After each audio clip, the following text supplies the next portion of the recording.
¿Qué tal? Bienvenidos y bienvenidas a esta bitácora antropológica número 7, que es una urdimbre, esta bitácora antropológica. Vamos a hablar hoy con el maestro Fernando Martínez Vázquez. Él se va a presentar y vamos a charlar con este camarada muy apreciado, muy querido. ¿Cómo estás, mi Fer? Hola, buenas tardes. ¿Qué tal, Said? Muy No, gusto pues, estar aquí. desprende de esa solemnidad, Fer. Me da mucho gusto estar aquí, Said, contigo en este espacio ya tradicional en la red de la Bitácora Antropológica, compartiendo con toda esta banda que te ve y que te sigue. Un gusto. Gracias, Fer. Fíjate que estábamos ahorita comentando, les digo aquí a la gente que nos escucha y nos ve que estábamos platicando del asunto del COVID y me acordé que ayer me enteré que falleció el profesor Luis Suárez. No sé si lo conoces ahí de Acatlán, un pedagogo muy estimado, cabrón. Hace muchos años compartí buenos momentos con él en el cubículo, en el edificio 11. Estaba él con Alejandro Payán en el mismo cubículo. Y nos habíamos colado por ahí una serie de alumnos, y también ya como profesor también me había colado ese cubículo, y pues siempre fue muy agradable estar charlando con el buen Luis, profesor ahí pedagogo, eh, pues que lamentablemente ayer falleció, cabrón. No tuviste el gusto de conocer a Luis. Lo conocí de lejos y de nombre, porque fue un hombre muy, como dices, muy querido por la comunidad. No daba clase en comunicación, pero nosotros estamos muy cerca de pedagogía y trascendió su nombre a comunicación. Una Sí, persona muy, sí, digamos, muy era un querida, muy respetada. legendario, un poco legendario en la escuela, ¿no? Así es, pues qué pena. Sí, Sí, me enteré y el número de personas fallecidas son muchísimas. En el CCH hacemos un recuento, van 35 personas fallecidas en este periodo de tiempo. el, O el- sea, es una cuestión salvaje lo que está pasando. la, La semana pasada estaba platicando con la doctora Mayra Rojas, es una colega socióloga, y ella trabaja un rollo que tiene que ver con el cuidado. Y me llamó la atención un concepto que estoy usando ahora que se llama memorias, ¿no? En lugar de personas fallecidas, personas muertas, etcétera. Porque ella dice que pues, no son números, ¿no? O sea, números son recuerdos, son Claro. memorias de algunas personas que tienen, ¿no? De estos cientos de miles ya que han muerto por el COVID o por la violencia, porque lo que ella trabaja tiene que ver con las violencias. Bueno, justo pues que sirva esta bitácora en homenaje al buen pedagogo Luis Suárez, porque vamos a hablar de un poco de pedagogía, estimado. Así es, así es. Esa es la idea. Hablar sobre un proyecto académico que llevamos algunos años trabajando, que se llama la Urdimbre Escolar, que es una propuesta de investigación educativa que hemos estado construyendo desde la educación media superior, pero en contacto directo con el nivel de licenciatura, y que tiene como propósito, como su nombre lo dice, la urdimbre escolar, eh, encontrar como todos esos hilos que están entretejidos dentro del hecho educativo, entendido más desde una perspectiva socioantropológica y no solamente educativa, y tratar de encontrar líneas de investigación de los porqués, cómo y para qué la gente asiste a la escuela, más allá del aprendizaje por sí mismo, todos los elementos que están circulando en torno al hecho educativo como tal. O sea, estás Es un proyecto que desenmarañando tanto, desenmarañar el proceso educativo, que debe ser un asunto excesivamente complejo, ¿no? lo intentamos ahí, sobre todo porque creemos que hay una necesidad de voltear un poco el enfoque de la investigación educativa más allá del aprendizaje, que es lo que más se ha hecho, estudios sobre si la gente, si los alumnos aprenden o no aprenden, sobre la didáctica, pero nosotros vemos que hay otros elementos que están insertos en el hecho educativo, ¿no? Que no se toman en cuenta tanto, aunque hay algunas instituciones que lo han hecho obviamente antes que nosotros, como el CIMBESTAP del Politécnico, investigadores muy importantes como Eduardo Weiss, que falleció a principios de este año, y que fue uno de los pioneros en el estudio de este enfoque más relacionado hacia la sociabilidad en el espacio escolar y no tanto hacia el proceso de enseñanza-aprendizaje. Oye, maestro, ¿por qué no nos vas como, ahora sí que desenmarañando la urdimbre, qué es tu proyecto este? Sí, mira, ¿Qué es la esto de urdimbre. sustentabilidad? ¿Qué es todas estas cosas que nos estás diciendo? ¿Qué se ha hecho? ¿Qué es lo que pretenden hacer? ¿Cómo lo hacen diferente ustedes un poco? ¿No? Sí, mira, primero trato de explicar de dónde surge la idea, Said. Los que nos ha interesado el campo de la investigación, ya sea porque enseñamos investigación, porque hemos podido en algún momento hacer investigación, hemos encontrado en el campo de la investigación educativa y en general que existe una carencia de investigación de los propios actores que están en el espacio escolar. Generalmente la investigación la hacen personas que están externas al espacio escolar o que no están insertos cotidianamente en esos espacios como tal. Entonces nosotros que tenemos como, digo nosotros porque somos todo un grupo de personas que tengo el privilegio de coordinar, vimos la necesidad de decir desde nuestra mirada, desde nuestra formación, desde nuestras necesidades, entrar a este debate y aportar elementos que pudieran contribuir a conocer el hecho educativo como tal y los fenómenos que giran en torno a ello. Eh, Generalmente, tú lo sabes, lo sabemos todos los que estamos en el campo educativo, la figura que tú tienes como dentro del espacio escolar está designada por tu cargo o por tu asignación. Entonces, tu rol como tal, ¿no? Hay personas que son profesores investigadores y se dedican a investigar y a dar clase. Hay investigadores que se dedican solamente a investigar. Y la propia estructura de la universidad dice que tú eres profesor, entonces tú ve y reproduce y enseña y no hagas investigación porque no es tu rol. Nosotros nos empezamos a revelar un poco en función de eso. Nosotros pensamos que a pesar de que somos profesores, digo a pesar, entre comillas, podemos investigar porque sabemos investigar y tenemos a veces muchos elementos que nos posibilitan producir conocimiento, encontrar elementos y ponerlos en la mesa. Entonces esa es una primera necesidad de la cual surge esto. Creemos que los actores, los docentes tenemos cosas que decir y hay que decirlas, ¿no? Pero sobre todo con un rigor metodológico como tal. Eso para empezar. Un Ok, segundo elemento muy... me parece entonces que lo que están haciendo es un trabajo de corte etnográfico, ¿no? De trabajo como de campo. Hay Este, elementos etnográficos, por supuesto. no, pues digamos, pues si los que están investigando son docentes y, digamos, son gente que se dedica al proceso educativo, pues me parece que es como que lo que me decías, hay algunos que investigan, pero que no necesariamente están en el salón de clase, ¿no? Así es. Que además de todo, desde el propio nombre me parece que es, pues está siguiendo a Gertz, ¿no? O sea, eso es, la cultura es una urdimbre, diría Gertz, y esto además lo llevaste al plano educativo. Además también es un tema excesivamente sociológico, ¿no? O sea, no hay pedagogo que no cite a Durkheim, más que quizá a veces los sociólogos, ¿no? Entonces, el proceso educativo está inmerso en un tema, o es un tema excesivamente sociológico, y las técnicas que están ustedes utilizando me parece que son también de corte etnográfico. Y para acabarla de amolar, tienen, bueno, no para acabarla de amolar, sino para reforzar todo esto, que es mejor, Ok. además de la experiencia, tiene que ver con la comunicación, ¿o no, Amado? Claro que sí. Tiene que ver con la comunicación también, porque, mira, una segunda línea que tiene que ver con esto que tú me comentas es que la propuesta que hacemos de formación, de investigación, también lleva un eje de formación. Es decir, estamos incorporados en el equipo profesores que tenemos ya algún tiempo en la docencia y con experiencia en la investigación, con algún posgrado, pero lo formamos con equipo también de alumnos, alumnos que están en licenciatura predominantemente y que los invitamos a colaborar.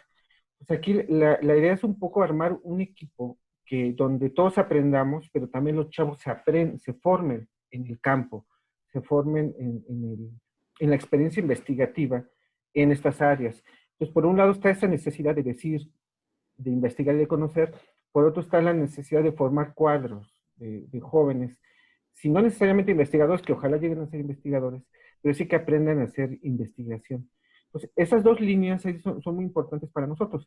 Y por otro lado, una tercera, que tiene que ver con la necesidad de construir producción, tanto como libros como artículos, que surjan del bachillerato, porque también algo que nosotros hemos encontrado en la estructura de la universidad es que a veces al bachillerato, en particularmente al CCH y a la Nacional Preparatoria, se nos ve como de tercer nivel, o sea, como que la gente que da clase ahí, como que la gente que estamos en estos espacios, no podemos, no sabemos hacer investigación o no tenemos el nivel para dialogar con otros niveles educativos.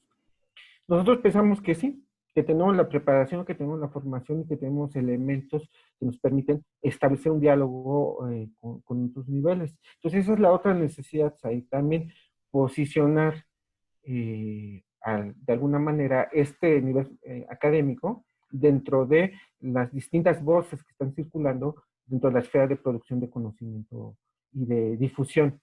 Y lo comento porque, bueno, en varios momentos he ido yo al Congreso Nacional de Investigación Educativa y encontraba lo que te acabo de mencionar, que de repente presentaban una gran investigación sobre el bachillerato y veías el perfil de los investigadores y en su vida habían estudiado el bachillerato, habían estado en el bachillerato, Sí, o sí, que sí, lo o sea, estudian gente desde... del instituto de no sé qué nuclear y no sé qué rollo y estás Así en es. un estudio sobre el bachillerato, ¿no? Así es, y que a veces muchas investigaciones cuantitativas y es desde los escritorios. Y dijimos, no, nosotros diario, cotidianamente vivimos con los chavos, los conocemos, y pues tenemos cosas que decir. Entonces, esos tres ejes, Said, nos mueven a armar este proyecto académico, que bueno, como el nombre ya lo dijiste tú, dialoga con esa categoría de Hertz, por supuesto, que es el de Urdimbre, de tejido simbólico de elementos que se articulan en un hecho social. Y la contraparte es palabras y miradas, porque también los libros que se produjeron tienen recuperación de voces, pero también tienen ejercicios fotográficos que buscan también recuperar elementos de esta vida cotidiana en la escuela, de lo que sucede en la escuela a través de la fotografía. Y bueno, para ello, pues en nuestro equipo está un extraordinario fotógrafo que hizo todo un trabajo en los tres libros para recuperar elementos visuales Ajá. de este ejercicio de investigación. Oye, Fer, pero digamos un poquito, ponnos en el contexto de los libros. Estamos como en el objetivo, en digamos, en la presentación del proyecto. Y antes de hablar de los libros, ¿qué es lo que hacen en la investigación? O sea, ¿qué es lo que investigan? ¿Cuál es el resultado? ¿El resultado son los tres libros?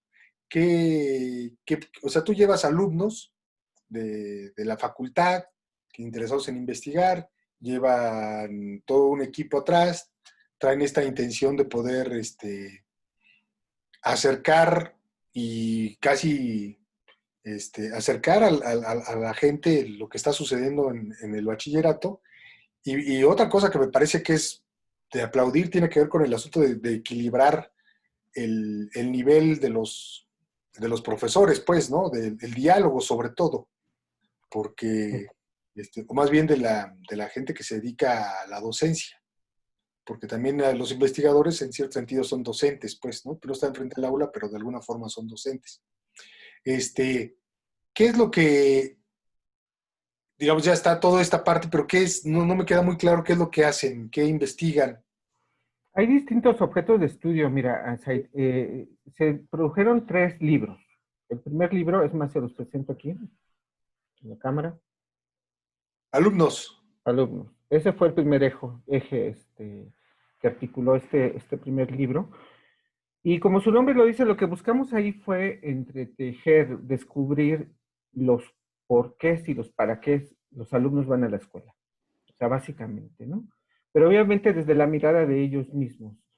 Y se empezó a trabajar distintas cuestiones en esta. Hay varias investigaciones que hablan sobre los jóvenes, sobre todo, básicamente se trató de escudriñar sobre las razones que tienen que ver con cuestiones ahí de tipo este, de sociabilidad los vínculos que los chavos construyen al interior de la propia escuela, que van más allá, repito, y perdón que subraye esto nuevamente del aprendizaje, sino que tienen que ver con los procesos de identidad, los procesos de socialización, los vínculos afectivos, amorosos, la idea que tienen de futuro, la idea que tienen de ellos mismos, la idea que tienen de sus familias, que es algo que a nosotros nos pareció bastante significativo, porque el lugar común dice que el adolescente es un alumno desprendido de su familia y no. Muchos de los alumnos que asisten a la escuela, algo que encontramos, tienen el propósito de sacar a sus familias de una situación generalmente económica difícil. Pues hay un propósito, hay un ideal, hay una búsqueda de la escuela como una posibilidad de ascenso social, algo que se repite desde hace muchos años, pero que aquí sigue permeando. De repente se plantea que los jóvenes ya no creen en nada. No, encontramos muchos elementos también muy vinculados a, este, a motivos muy profundos que tienen que ver con las instituciones en las cuales ellos están. El primer libro trabaja eso, o sea, trabaja esa parte, la idea de las trayectorias escolares, cómo los chavos se transforman desde que entran al primer semestre de CCH, el fuerte golpe que tiene un chavo cuando entra al CCH en particular, que viene de un nivel educativo de secundaria, donde es más tradicional, y entra al CCH y generalmente se encuentra con una ola que los revuelca, ¿no? Metafóricamente, y no porque se enfrenta ante una situación donde no hay tanto control, donde puedes entrar o no entrar a clase, donde la libertad se convierte en una posibilidad de libertinaje. Se enfrentan a un montón de situaciones muy complejas, ¿no? Lo que tratamos de investigar ahí es cómo se da esta trayectoria. ¿En qué momento los chavos se pierden? ¿En qué momento se recuperan? ¿Y en qué momento se reconectan a la vida académica? Hay otros Fíjate que chavos. te escucho y es algo que está en los libros de pedagogía como, si no me equivoco, como el currículum oculto, ¿no, Fer? Así es. Es decir, ustedes están descubriendo, desempolvando, casi como arqueólogos, eso que en pedagogía le llaman el currículum oculto, que permite al pedagogo o al que planea el proceso educativo, eh, pues no sé, hacer planes de estudio, herramientas, estrategias para que los chavos no tengan estas curvas que mencionas al principio y al final y en medio. Y efectivamente, yo creo que cuando uno es joven, cuando uno está en esa edad pues, del bachillerato, creo que es uno más soñador y más utópico, cabrón. Yo creo que no tiene nada que ver con la decadencia. Difícilmente un joven a esa edad está pensando que el mundo no hay futuro, ¿no? Quizá a nuestra edad, pero cuando uno tiene esa edad, pues dices, puta, me falta, o sea, te quieres tragar el mundo a pedazos, cabrón, ¿no? Ok, perdón, síguele ahí, Fer, No, muy bien, muy bien. tu libro. También trabajamos, son varios capítulos, el libro tiene varios artículos, o por llamarlos así capítulos. Otro que, bueno, no voy a hablar de todos, otro que me parece muy significativo, es que trabajamos sobre el asunto del fracaso escolar. O sea, es un concepto muy trabajado en el campo pedagógico de la educación, pero muy estigmatizado también, muy estigmatizado porque a veces se, se plantea que el alumno reprueba o no sigue por una cuestión que tiene que ver con cuestiones socioeconómicas, con cuestiones familiares, y sí, en parte, pero también encontramos que hay otros factores que están ligados también con los procesos de socialización, donde la escuela también se convierte en un elemento que articula al muchacho en otros grupos, en otro tipo de interacciones, que el no entrar a clase, el reprobar materias, está bien, es más, le da estatus, por ejemplo. Esta idea del alumno malo, con valores que se contraponen a lo institucional, y es algo que les otorga prestigio, y eso no se ha investigado tanto, se asigna, reprobó, ¿por qué? Porque tiene problemas económicos, pero encontramos que no es cierto, no necesariamente es así. También hay muchos elementos de socialización que inciden directamente, sobre todo cuando nosotros vemos que los alumnos provienen de colonias donde la violencia es una situación cotidiana, donde han aprendido que la violencia es una forma de vida, es una forma también de legitimar el poder, de obtener prestigio, y eso lo trasladan a la escuela. Entonces la escuela se convierte en un escenario tremendo de miradas, de perspectivas, de comportamientos, que difícilmente son analizables todas, pero sí podemos empezar a encontrar algunos indicios que nos posibilitan nuevas líneas de investigación que casi no se han trabajado ahí. Esa parte es interesante, pues, de lo que fuimos Oye, encontrando. sí, o sea, efectivamente vas como deshinchando el tapetito del proceso educativo y vas descubriendo cosas y que están ahí, pero que uno a lo mejor no aprecia como importantes, como esto que dices, del espejo que es la escuela de lo que pasa en el barrio, ¿no? Así es. Cómo no necesariamente cómo pueden cambiar las percepciones del concepto digamos, del error, o cuál es, perdón, del fracaso educativo, El fracaso escolar, que le llaman. Pues, escolar, puede ir, pues dependiendo de dónde lo mires, cabrón, ¿no? así es. Este, Así es. de si ese mix, si ese pic, el concepto, puede ir variando muchísimo la percepción que se tenga de ese concepto. Me parece que sí, efectivamente es el nombre de Urdimbre describe lo que ustedes hicieron. Te iba a preguntar, son alumnos de distintos niveles del CCH, de distintos grupos, de grupos escolares y de años, pues, o sea, de primer Ujú, semestre, ujú. cuarto, así, ¿no? Sí, buscamos obviamente que hubiera una distribución en el objeto de estudio, bueno, en los chavos, que pudieran darnos como un panorama mucho más amplio sobre el cómo viven la escuela, ¿no? Y en este primer libro, y ya es el último comentario que hago sobre este primer libro, porque todavía quedan dos, un tema que nos llama mucho la atención es el tema de las prácticas de riesgo. También hay un artículo ahí que se publica sobre lo que nosotros quisimos llamarle prácticas de riesgo.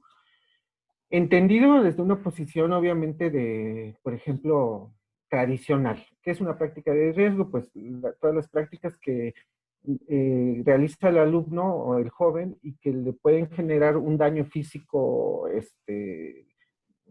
mental, psicológico, etcétera, ¿no? Pues ahí están etiquetadas el consumo de drogas, prácticas sexuales sin protección, etcétera, ¿no? Todo este tipo de prácticas. Entonces, tratamos de investigar qué pensaban los chavos de ese tipo de prácticas. Y obviamente lo que entendemos es que nos falta actualizarnos mucho en la parte académica, ¿no? Seguimos pensando de una mirada muy tradicional. Y lo que para nosotros son prácticas de riesgo, para los chavos son prácticas Cotidianas. cotidianas, normales, ¿no? Pero Sí. era importante saber, entonces lo que contamos fue eso. Sí, sí fueron hallazgos que preveíamos, pero a mí me llama mucho la atención porque para ellos el que mucha gente consuma droga, pues, le parece normal, ¿no? Entonces parece que todo este discurso institucional, gubernamental, ya choca con la percepción que tienen los jóvenes.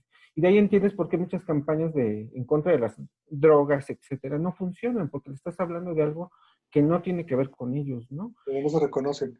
No se reconocen. Entonces, una cuestión bien interesante. Bueno, el primer libro tiene varios artículos, nada más hablé sobre algunos, obviamente. El Oye, segundo, sí, dime, ¿dónde lo dime. podemos conseguir, Fer? Les voy a poner ahí un link ahorita cuando se publique Ah, el ok, perfecto. video. Te mando el link para quien quiera descargarlo, se puede descargar Ah, se completamente. pueden descargar en electrónico. Sí, están en electrónico si alguien los quiere descargar, perdón. El segundo fue Said, mira. Después de haber trabajado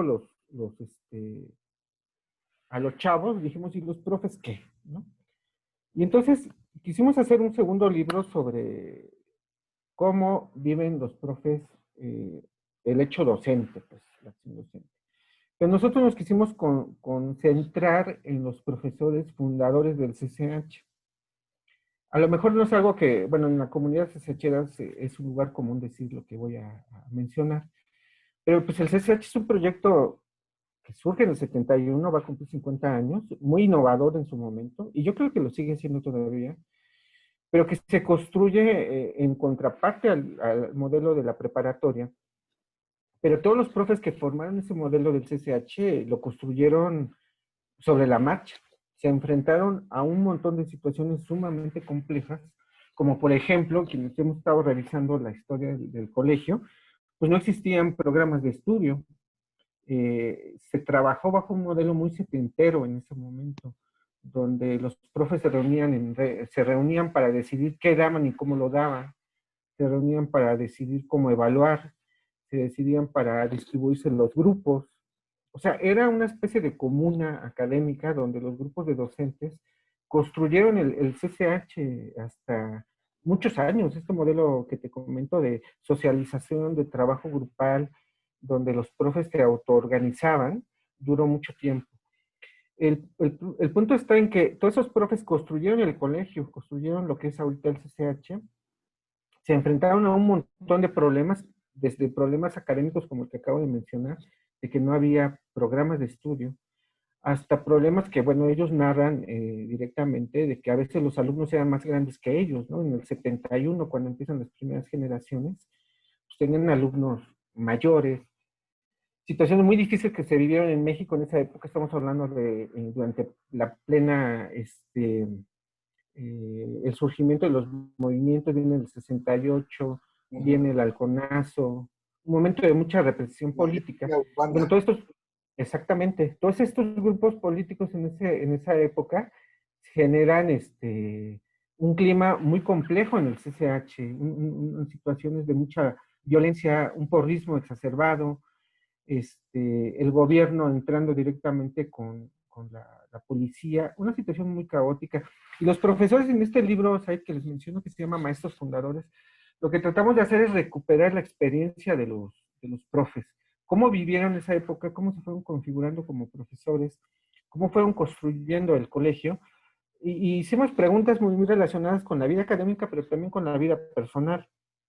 Por ejemplo, cosas que a mí me destaco mucho, las profesoras que investigamos, pues se enfrentaron mucho a situaciones de acoso, pero también de estigmatización por su género, por ejemplo, sobre todo las maestras que estudiaron ciencias, la facultad de química, la facultad, todas estas facultades en matemáticas, que estudian matemáticas, etcétera, lo vivieron muy difícil, porque en ese momento el que fueran maestras y que estuvieron estudiando biología o alguna carrera que estaba muy ligada hacia los hombres, pues vivieron situaciones muy difíciles, ¿no? Entonces ese libro a mí me gustó mucho porque fueron entrevistas, todas. Adelante, sí. No, está bien. Justo te iba a preguntar que hicieran entrevista, pero más bien es que me parece muy interesante lo que mencionas. Iba a decir eso lo digo después. No, síguele. Y bueno, pensando en lo que estamos haciendo nosotros, mira, te presento esta, que es una de las más memorables. Todas las entrevistas vienen acompañadas de un retrato de la persona que nos la hizo nuestro maravilloso fotógrafo, y el texto como tal. Este lo presento en particular porque, bueno, esta es una maestra que es toda una institución en CCH Naucalpan, la maestra Piedad Solís Mendoza. Lo que te voy a preguntar, ¿tiene que ver nada más con puro Naucalpan o son de varios planteles? Son puro Naucalpan, aunque agarramos a uno de los personajes más importantes, que fue el doctor Jesús de Bazán Levy, que es toda una institución, no solo en Naucalpan, sino en todos los CCH. Fue director general también del bachillerato del gobierno del Distrito Federal. Todo un personaje, también lo entrevistamos. Y bueno, te comentaba esto de la maestra Piedad, porque cuando uno piensa como en una especie de microsociología, como decía Said, como en esa especie de genealogías, encontramos que la historia de Piedad Solís, la maestra, es como un ejemplo de un proceso social que se daba mucho en una época en México. Ella es una maestra que huye de su pueblo prácticamente para llegar a la Ciudad de México. O sea, es la historia casi romantizada, pero hecha en una persona, ¿no? Llega a la Ciudad de México, se pone a estudiar, pero al mismo tiempo es sirviente en una casa muy empoderada, y de ahí va a la facultad, aprende mucho, se vuelve profesora de historia, y toda una trayectoria impresionante de la maestra Piedad. Pero eso te muestra muchos mecanismos de cómo funcionó México a partir de este sector de la población en los años 70. También hay otras historias de profesores que venían de familias de comerciantes, donde sufrieron menos estas situaciones. Todos los profesores que entrevistamos vivieron en el 68. Recuperamos también esa experiencia del 68. Muchos fueron militantes, estuvieron metidos en el movimiento, vivieron en carne propia toda la represión del Estado, no solo en el 68, también en los años posteriores. Entonces, este libro es interesante en ese sentido, son historias personales, pero que te permiten ver dinámicas estructurales, generales, que pasaban en México, en el área metropolitana de la Ciudad de México, pero que también te hablan de las trayectorias que vivieron los docentes para llegar a ser lo que son ahorita. Y, o Entonces, sea, me da la impresión que el texto nos permite nuevamente, ¿no?, desentrañar la historia de México reciente, de la Ciudad de México, como dices, del área metropolitana de 40 años atrás. Dice Jaime López que él tiene la edad del rock and roll, yo tengo la edad del CCH, cabrón. Entonces, por eso digo que es reciente, ¿no? La historia de atrasito. No estoy tan viejo. Pero lo que nos permite la voz y la mirada de estos profesores es reconstruir el México de los 70s, Así es. la universidad de los 70s, la sociedad de los 70s, ¿no? Es decir, esta convulsión, esta politización de un sector de la sociedad, de una gran parte de los jóvenes y no tan jóvenes que no tienen acceso a la educación y que el CCH les permite entrar, pero cuando entran se encuentran con una dinámica diferente de lo tradicional, que quizá, digamos, el CCH y algunas otras experiencias son las únicas que se salen del modelo educativo tradicional y que cuesta mucho trabajo tanto aprender como enseñar en esos lugares porque pues uno está formado de manera muy, muy, muy tradicional, ¿no? La propia educación es excesivamente positivista, cabrón, ¿no? La primaria, la secundaria, es muy, muy, muy conservadora, qué palabrita de moda ahora. Pero sí, estos sí son conservadores, ¿no? La primaria y la secundaria. Sí, la prepa. Y la La prepa prepa. No, también la universidad, cabrón, ¿no? Todavía la no, universidad también. había un rollo de hijo de la fregada, ¿no? Pues hay algunas experiencias donde sí hay una experiencia diferente en términos educativos, pero creo que eso es lo que podemos hallar en el libro. Más allá de las historias de vida de los personajes, que son importantes, lo que está atrás, cabrón, ¿no? Así es. El contexto, yo creo que el libro nos permite, como dices, me gustó esa palabra que decías, de lo estructural, ¿no? Ujú. Creo que nos permite conocer el contexto de lo que pasaba en México y entender entonces el porqué del CCH, Así es. el cómo el CCH tiene que ser así, ¿no? Sin tratar de justificarlo, pero sí decir, ah, caray, o sea, es como consecuencia de todo este rollo, ¿no? Y entendemos un poquito mejor nuestra propia universidad. Sí, claro que sí. De hecho, fíjate que cuando uno lee, digo, yo entré al CCH en el 94 como profesor, pues, pero muchas de estas, no, sí, como alumno, no, antes.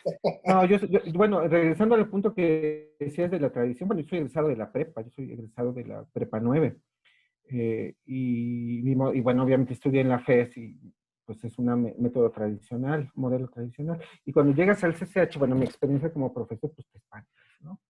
Te espantas por cómo están las mesas, cómo están los pizarrones, por el tipo de alumno. Es una revolución, ¿no? A mí todavía me tocó vivir esa última parte del CCH, yo creo, de ese momento, con un tipo de alumno absolutamente crítico, politizado, etcétera, ¿no? Y no es una romantización, yo creo que fue a muchos que éramos muy jóvenes en ese momento nos daba miedo dar clase, ¿no? Porque, híjole, te preguntaban, te cuestionaban, sin mala hondez, pero los chavos preguntaban mucho y habían leído mucho, ¿no? Entonces sí, de repente sí tenías terror, casi, casi decías, híjole, tengo que ir a la clase otra vez, ¿no? Porque era un alumno muy combativo. Han cambiado los tiempos, han cambiado los alumnos, hemos cambiado los profesores, no es que sea mejor o peor, pero sí hay un cambio como tal, ¿no? Y como tú dices, uno entiende de dónde viene esa tradición. Cuando lees la historia de los profes, te explican de dónde viene toda esa mirada crítica, todo lo que ellos vivieron para poder construir este modelo educativo. Y dices, híjole, con razón, ¿no? Y por eso eran tan combativos. Muchos de ellos ya se están jubilando, ya varios se jubilaron de los que vienen en este libro. Los agarramos en los últimos años como tal, pero sí cuentan unas cosas maravillosas, otras muy tristes, porque también quisimos explorar no solo la parte romántica, sino la parte dura. ¿Cuáles fueron los fracasos que enfrentaron? ¿Qué situaciones difíciles, tanto con la autoridad como con los alumnos? Pues tratamos como de mover ahí toda la parte emocional, académica y política de los profes. Pero son cosas muy interesantes. Ahí ¿Cuántos ojalá le puedan profesores echar. son? Perdón, ¿sí? ¿Cuántos profesores entrevistaron? Entrevistamos 17. Ok. El criterio era que fueran fundadores todos fundadores, ¿no? Y cumplimos con ese criterio. Ahorita, repito, ya muchos ya se fueron. Y está padre porque, bueno, como les mencionaba, se compone de un retrato, que hay un ejercicio fotográfico ahí muy importante, muchachos. Bueno, si nos esté viendo.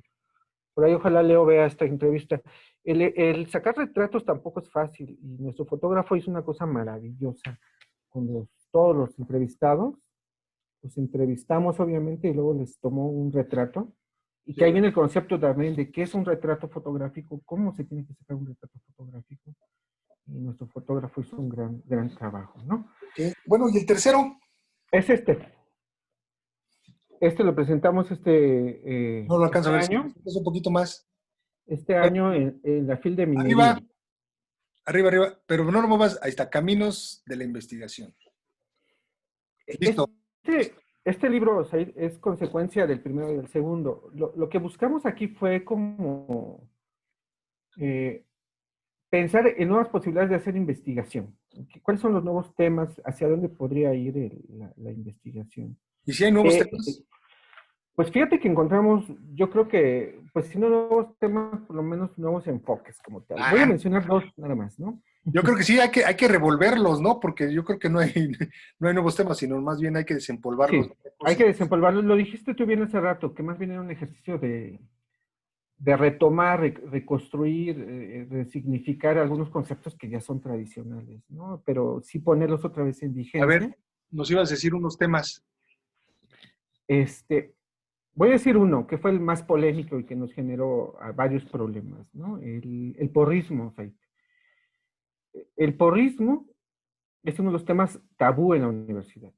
El estudiar porros, el fenómeno del porrismo, difícilmente se ha investigado. Hay tesis por ahí, pero a nivel institucional, que haya un trabajo sobre porrismo, bueno, los compañeros que hicieron este artículo hicieron todo un estado de la cuestión, encontraron artículos, encontraron algunas tesis, pero no es un tema del que se hable abiertamente, ¿no? Por muchas razones que nosotros... Es que es un mito, es como el este de cloro. No, para la universidad es hablar como de algo negativísimo, pues no existe. El turismo no es inexistente, ¿no? Así Es es. aceptado por los funcionarios. Y este es un trabajo interesante porque los muchachos que hacen esta investigación se meten, hacen observación participante, se meten con los grupos, asisten a fiestas, los entrevistan, los observan y hacen un trabajo muy interesante, ¿no?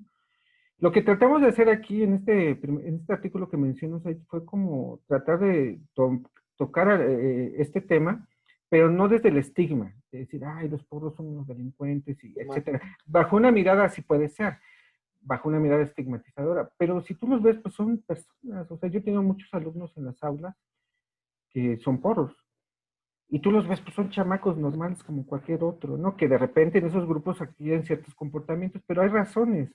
Entonces, lo que nosotros quisimos explorar aquí es ver qué pasaba, cómo funcionaba, ¿no? Cómo ellos están y por qué están en estos grupos. Entonces, es un texto interesantísimo que, pues, ojalá quien nos esté viendo le pueda dar clic ahorita a la página que va a aparecer cuando... Oye, y una pregunta, ¿esto lo hicieron alumnos o lo hicieron ya profesores? No, lo hicieron muchachos de séptimo semestre de la especialidad de investigación de la carrera de comunicación, valga, de la FES Acatlán. Son chavos que tienen ya una formación en investigación, no a total, pero están bien formados. Y los íbamos cocheando, ¿no? Ahí guiándonos para hacer este trabajo. Fue muy interesante y sumamente complejo, ¿no? Y es porro, se refiere al grupo en el CCH. Así es, que bueno, obviamente encontramos las prolongaciones, ¿no? De que generalmente son porros ahí y pasan a hacerlo a nivel superior también. Y hay como toda una especie de proceso de transición del porro, ¿no? Que va pasando como subiendo niveles o va haciendo todo un proceso de transición. Ahora sí que esa es la arqueología del porro, ¿no? Así es un buen tema, ¿eh? Ojalá lo puedan revisar, compañeros que nos están viendo por acá. Oye, y hablando de eso, ¿por qué porro? ¿Por qué la palabra porro? Uh-huh. Bueno, técnicamente se plantea que porque viene ligado al concepto de las porras, Said, que en su momento las porras deportivas, junto con los jugadores de fútbol americano, los usaron algunas instituciones educativas para reprimir movimientos estudiantiles. Okay. Entonces ya no fueron nada más porras, sino fueron también porros, ¿no? Como tal. Va ligado a los grupos de choque, pues, a los grupos para reprimir y oprimir, pero que generalmente en ese momento histórico estaba relacionado con los grupos deportivos, ¿no? Que debido a su Fíjate que ya lo había oído, pero no sé por qué se me fue el avión. Más bien como que me quedé, la verdad tengo que confesarlo acá, el lapsus. Cuando dije la arqueología del porro, pensé en el porro español. No, no, no. Eh, Esa es una proyección, Said. Sí, por eso digo, ahí se me fue gacho. Un segundo tema que nos pareció muy importante, fíjate que fue la parte, aunque aquí ya presentaste a una especialista, que es la maestra Olga Sabido, si mal no me acuerdo, el tema de la corporalidad, otro texto que aparece aquí en la parte de este libro, es estudiar cómo los chavos se relacionan simbólicamente con sus cuerpos y con los cuerpos de los otros, como un proceso de autoheteroimagen, y eso genera obviamente un elemento identitario. Entonces, este trabajo también es muy interesante porque se hizo a través de una técnica que se llama análisis semántico basado en imágenes, que es con fotografías. Pues los chavos ven fotografías y generan discurso a partir de esas fotografías. Y entonces ese discurso se analiza para ver cuáles son sus percepciones, sus representaciones con relación al cuerpo. Entonces ese tema nos pareció muy interesante porque el cuerpo directamente como objeto de estudio en el campo de la investigación educativa prácticamente es nulo, no hay casi investigación en el campo de la investigación educativa. Es de los temas abandonados. Por eso este libro es Caminos de la Investigación, así como que hacia dónde podría ir, ¿no? Uno son el grupo de los porros, por supuesto, que se tendría que hacer más investigación. El asunto del cuerpo como tal, que también se tendría que investigar como tal. Hay otro artículo que pues a nosotros nos gustó mucho, que es la parte que tiene que ver con la transición. Esto lo hizo un compañero que no es del CCH, un compañero que está haciendo su doctorado en educación. Es un trabajo muy interesante sobre el impacto socioeconómico desde la primaria hasta el nivel bachillerato. O sea, cómo se va dando este proceso de trayectoria, los capitales, la cuestión económica, social, cultural, y cómo eso va configurando la trayectoria de los alumnos hasta llegar al nivel medio superior, y cómo se convierte en un elemento que detona, propicia, fomenta que sigan en la escuela o abandonen la escuela.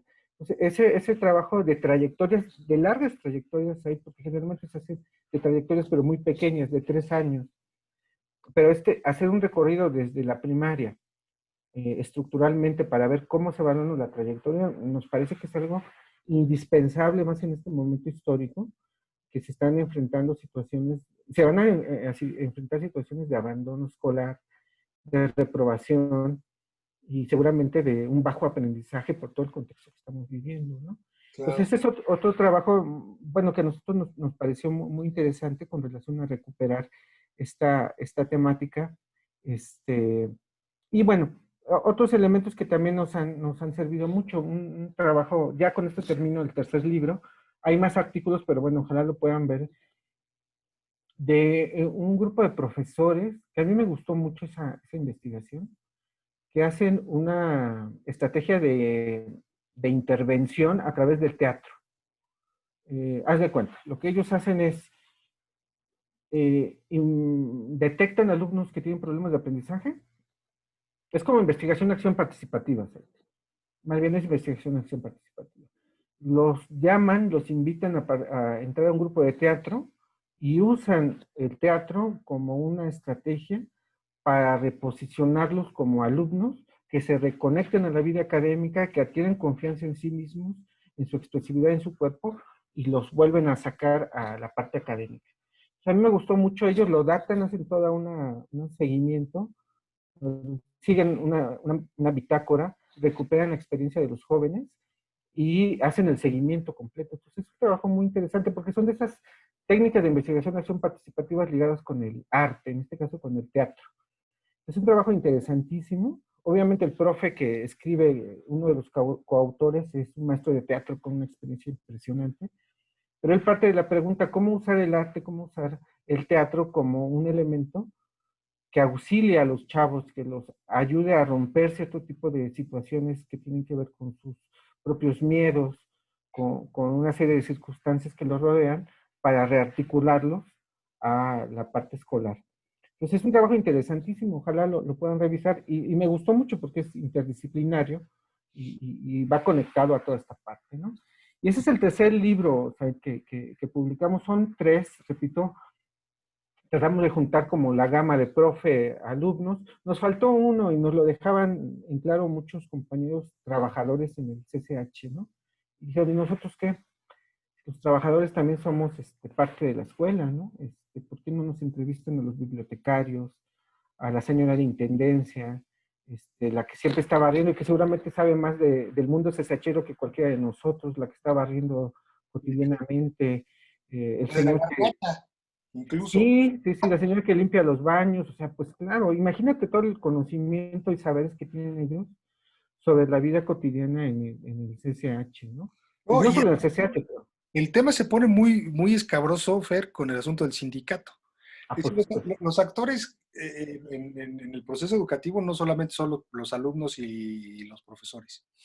Es la familia, es la institución, efectivamente tiene que ver con los trabajadores estos sindicalizados, que no son propiamente docentes, pero que trabajan dentro de un lugar educativo, ¿no? Dentro de un espacio educativo, pero si empiezas a escarbarle ahí con el asunto de los de servicios escolares, con los de vigilancia, con los, ¿no? Empiezas a meterte a tema escabroso del sindicalismo universitario, que es un tema también poco explorado, casi tabú. Es como hablar del ejército de la Virgen de Guadalupe, cabrón, por Así es, ejemplo, ¿no? así es. Es, Y, es, y es malo, pero no se toca. Es casi como el porro, ¿no? Es el porro así es. institucionalizado, el sindicalismo, ¿no? Igualmente las autoridades, ¿no te acuerdas a la doctora Larissa Adler? Ajá. Ella fue quien trabajó un poco las estructuras de poder al interior de la universidad. También eso es otro tema que no se ha investigado, ¿eh? Todos los grupos de poder que controlan pues todas las instituciones educativas, no solo la UNAM, sino cualquier institución educativa, pues hay elites, ¿no? Hay grupos de poder que controlan tanto la estructura académica como la económica, como el prestigio y el otorgamiento de premios, etcétera, pues es una élite que está ahí y que difícilmente vamos a tener acceso porque pues son, como dices, intocables, ¿no? Está cerrada esa puerta para los mortales, pero pues seguramente en algún momento alguien ojalá pudiera entrar a entender todas esas dinámicas que se están dando en el poder, ¿no? Y que es realmente uno cuando te relacionas con este tipo de personas, te das cuenta que es otra universidad, ¿no? O sea, dentro de la universidad hay muchas universidades y dentro de esas universidades nosotros los de educación media superior somos unos y a veces somos los de más bajo de la estructura.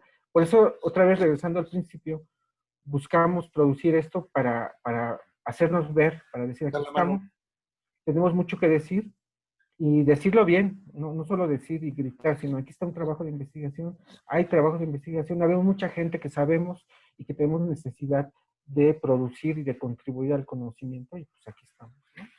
Pues muchas felicidades, Fer. La verdad es que no, me parece que es un trabajo excepcional, un trabajo que nos permite ver el bachillerato muy específico en Naucalpan, ¿no? Tampoco podremos hacer una generalidad que eso pasa en todos los SHs Ujú. o en todos los bachilleratos de la universidad, sino esto es lo que pasa en el CSH Naucalpan, pero que de una manera cotidiana eh, nos vamos reconociendo como parte de ese proceso, ¿no? O sea, a mí me pasó así, yo lo viví de esta manera también, tal profe me dijo tal cosa, ¿no? Creo que el texto, los tres textos nos permiten tener un panorama muy general y a la vez muy específico en cada uno de los aspectos personales de cada uno, de qué es el proceso educativo en el CCH Naucalpan, ¿no, Fer? Así es, así es como dices, seguramente porque cada plantel tiene su propia composición, o sea, CCH Sur, pues es radicalmente distinto a Naucalpan, por No, y muchas Vallejo, razones, acá, por supuesto. ¿no? Sin O sea, embargo, lo interesante es encontrar elementos, como decíamos hace rato, quizás estructurales que se repiten, no igual, pero que son constantes, que seguramente están en todos los planteles y que eso es lo que nos permite como empezar a hacer inferencias o preguntarnos, ¿no? Y invitar a seguir haciendo investigación y seguir respondiendo a todas estas preguntas, no solo a nivel medio superior. Yo de repente en la FES Acatlán dije, pues esto también se debería hacer en la FES Acatlán, o se debe hacer en No, otros niveles educativos. incluso yo creo que hasta que hay cosas que son el perico, son estructurales, no necesariamente en el CCH. Yo también las viví y no estudié en el CCH, ¿no? Claro, la prepa es todo un ejemplo de todo esto, ¿no? Entonces Pero ahí también es lo que te decía, te ves reflejado en ese proceso, aunque no en el todo, no es igual lo que puede suceder en mi preparatoria que en el CCH y menos en el contexto que tú lo estudiaste, pero hay algo donde yo me reflejo y me encuentro, ¿no? Hay algo donde yo como profesor también me veo y también entiendo muchos de los procesos en los propios alumnos, en mi propio proceso educativo, en mi propia familia. Y decíamos hace rato, leer el texto de los profesores, pues también me permite conocer mi país, mi ciudad, ¿no? así es. Los procesos políticos, un poco entender también hasta el propio presente. Sí, claro, por supuesto. Y todo lo que está pasando ahorita, que es toda una transición, el CCH, yo creo que toda la universidad, pero en particularmente el CCH, porque como dices, va a cumplir 50 años, está viviendo un proceso de reacomodo tanto, porque están yendo los que iniciaron, llegaron nuevos, y entonces empieza un reajuste de las estructuras, entonces un poco convulso, ¿no? Lo que genera todo esto, cambios, confrontaciones, resistencias, adaptaciones, y son cosas que a veces como profesor pues las vives, pero es bueno datarlo, es bueno investigarlo, reflexionarlo, ¿no? Y compartirlo en algún momento pues, con todos los que podamos compartirlo para reflexionar sobre esto, ¿no? Órale, Entonces, pues, muchas gracias. Y ahí disculpen que estamos en la selva lacaniana con... ah, Es para verse más antropólogo. Estoy acá con mi casa de campaña y eso, acá los cotorros afuera. en las Islas Trovian. En Oye, las- pues luego nos vemos para hablar sobre telenovelas y música grupera y salsa y todo eso, pero eso será en otro momento, ¿no? No, pero yo soy de los de las que ya no conozco las contemporáneas, ahorita soy más Netflix y de plataformas, pues, ¿no? No, Ya, pues yo de Cura de Lobos para atrás, cabrón, hasta si quieres, mundo de juguete, ¿no? eso, esa es la clásica. También hablamos sobre eso, si quieres. Un Pero ya, clásico. así ya no te las vengo manejando. Muy bien, Said. Oye, Fer, pues muchas gracias, un abrazo y estamos en comunicación. Esperamos que nos pases el link para ponerlo ahí y pues que la gente, yo personalmente les voy a echar un ojo, me interesan bastante sus textos. Muy bien, pues un abrazo, gracias por la invitación, hasta luego, nos vemos pronto. Nos vemos.